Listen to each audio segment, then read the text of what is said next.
এটা যদি আপনারা করেন বিশৃঙ্খল পরিবেশ তৈরি হতে পারে এবং এখানে সুযোগ সন্ধানীরা ষড়যন্ত্রকারীরা ঢুকে এই আন্দোলনকে ভিন্ন দিকে নিয়ে যাইতে পারে।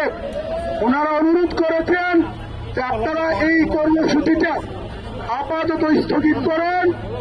আমরা সর্বোচ্চ চেষ্টা করছি, সরকারকে চাপ প্রয়োগ করার চেষ্টা করছি যাতে সরকার আপনাদের দাবি মানতে বাধ্য হয়। তাদের অনুরোধের প্রেক্ষিতে আমরা নেতৃবৃন্দ আলোচনা করে আজকের মতো আজকের জন্য এই যমুনা অভিমুখে কর্মসূচিটা আমরা স্থগিত করার সিদ্ধান্ত নিয়েছি এবং আগামীকালকে আমাদের আরেকটি নতুন কর্মসূচি আমরা ঘোষণা করছি।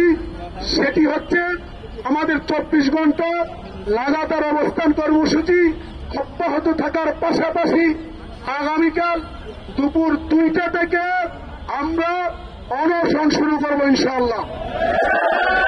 এরপরেও যদি সরকারের বুঝোদায় না হয় আমরা আমার অনশনে যাব।